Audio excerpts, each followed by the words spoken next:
Halo semuanya, perkenalkan saya Tazati Rangkun, mahasiswi pendidikan guru sekolah dasar Universitas Sriwijaya dan saya berasal dari daerah Batu Raja.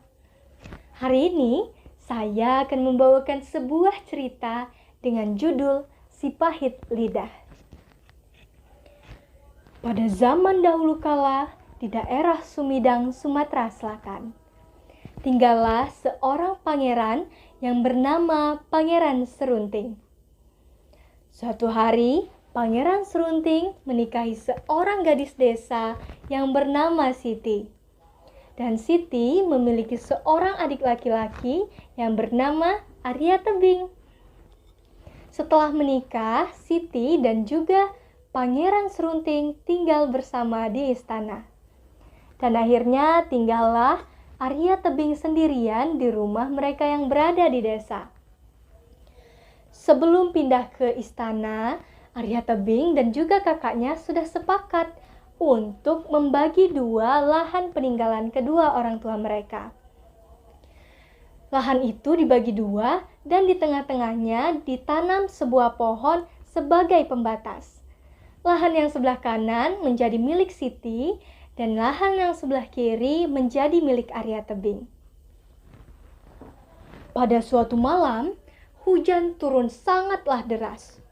Akan tetapi, keesokan harinya, hari terlihat sangatlah cerah. Di hari itu, Pangeran Serunting dan juga adik iparnya pergi bersama untuk melihat kebun mereka. Sesampainya di kebun, mereka merasa sangat terkejut. Karena di bawah pohon pembatas tanah mereka tumbuhlah jamur-jamur emas. Akan tetapi lebih anehnya lagi, jamur-jamur emas itu hanya tumbuh di pohon yang mengarah ke arah kebun milik Arya Tebing. Tentu saja melihat hal itu, Arya Tebing merasa sangat senang dan kemudian memetik jamur-jamur itu untuk dijual di pasar. Melihat keberuntungan adik iparnya itu, Pangeran Serunting merasa sangat iri. Ia pun marah kepada Arya Tebing. "Hei Arya Tebing, apa yang telah kau lakukan kepada jamur emasku?" Arya Tebing merasa kebingungan. Apa maksud Kanda? Aku tidak melakukan apa-apa terhadap jamur Kanda." "Alah, bohong kamu. Kamu pasti sudah membalik pohon itu, hingga jamur-jamur emasku mengarah ke kebunmu," tuduh Pangeran Serunting kepada Arya Tebing. Arya Tebing pun berusaha untuk menjelaskan keadaan yang telah terjadi sebenarnya. Akan tetapi, Pangeran Serunting tidak peduli. Ia bahkan menantang Arya Tebing untuk bertarung.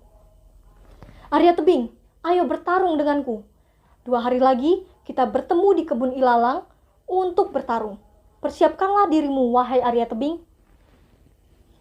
Arya Tebing pun merasa bingung dan juga ketakutan karena ia menyadari tidak mungkin ia bisa mengalahkan Pangeran Serunting yang terkenal sangat sakti itu. Ketika malam hari pun ia tidak bisa tertidur karena memikirkan bagaimana cara untuk mengalahkan Pangeran Serunting.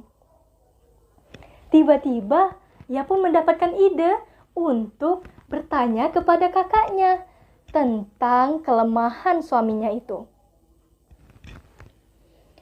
Keesokan harinya, Arya Tebing diam-diam mendatangi kakaknya di istana.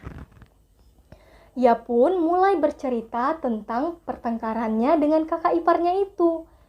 Dan akhirnya Arya Tebing membujuk kakaknya untuk memberitahu kelemahan Pangeran Serunting. "Kakak, beritahu aku apa yang menjadi kelemahan suamimu itu." Kakaknya pun merasa bingung karena ia tidak ingin mengkhianati suaminya. "Ayolah kak, jika kakak tidak memberitahukannya, pasti besok aku akan dibunuh oleh suamimu. Apa kakak tega jika aku dibunuh oleh suamimu?"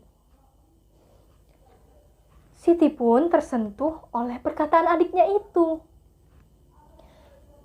"Baiklah, wahai adikku, aku akan memberitahukannya. Akan tetapi, kau harus berjanji. kau tidak boleh sampai membunuhnya. Baiklah kakak, aku berjanji, aku tidak akan sampai membunuhnya. Dan akhirnya, Siti pun memberitahu adiknya mengenai kelemahan suaminya itu. Kelemahan suamiku ada pada rumput ilalang yang bergetar walaupun tidak tertiup angin. Jika kau menebas ilalang itu, maka seketika kekuatan yang dimilikinya akan lenyap. Dan akhirnya, hari yang ditunggu pun tiba. Pangeran Serunting dan juga Arya Tebing pun mulai berkelahi. Baru saja perkelahian dimulai, Arya Tebing sudah kewalahan dengan kekuatan Pangeran Serunting. Ia kembali berdiri dan ia pun segera menebas ilalang yang bergetar walaupun tidak tertiup angin.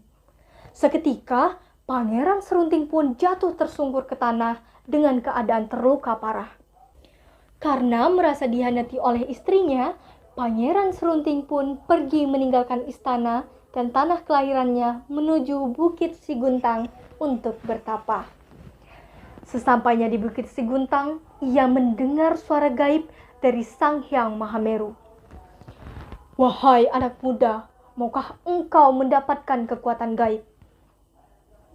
"Saya sangat mau, wahai Sang Hyang Mahameru. Akan tetapi ada syaratnya. Engkau harus bertapa di bawah pohon bambu sampai daun-daunnya menutupi seluruh tubuhmu." Tanpa pikir panjang, Pangeran Serunting pun memenuhi persyaratan tersebut.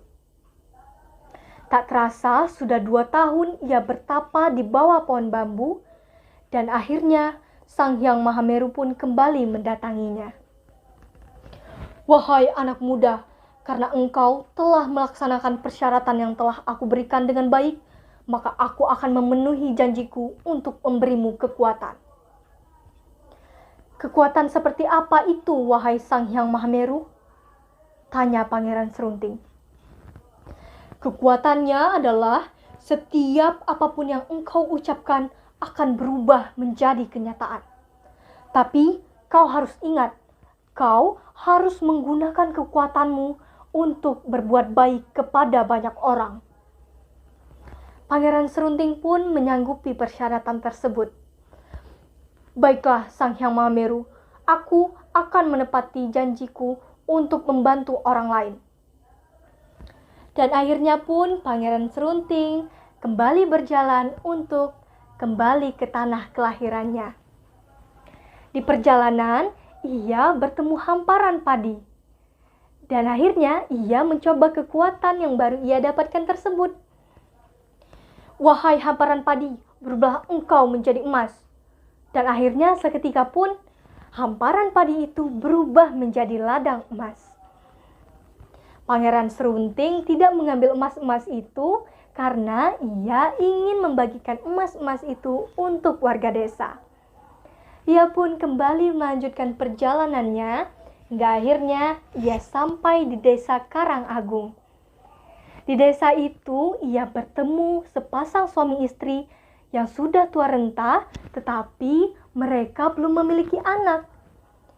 Dengan kesaktian lidahnya itu, Pangeran Serunting pun mengubah sehelai rambut nenek menjadi seorang bayi. "Wahai rambut, jadilah engkau seorang bayi."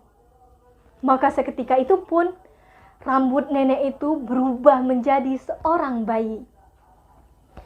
Pangeran Serunting pun dalam perjalanannya terus melakukan kebaikan. Hingga akhirnya pun sikap sombong dan serakahnya sudah mulai lenyap. Dan tibalah dia di kampung halamannya di Sumedang. Ia pun bertemu dengan istrinya dan juga Arya Tebing. Ia kemudian meminta maaf kepada mereka. "Maafkan aku, wahai istriku. Maafkan aku, wahai Arya Tebing. Aku tidak akan mengulangi perbuatanku lagi. Aku berjanji." Dan akhirnya mereka pun saling memaafkan dan akhirnya tinggal bersama dengan bahagia. Nah, teman-teman, dari cerita si pahit lidah ini kita dapat belajar bahwa kita tidak boleh serakah dan iri terhadap keberuntungan orang lain. Dan juga kita harus menggunakan kemampuan kita untuk membantu orang lain. Sekian cerita si pahit lidah yang dapat saya sampaikan. Terima kasih sudah mendengarkan. Sampai jumpa.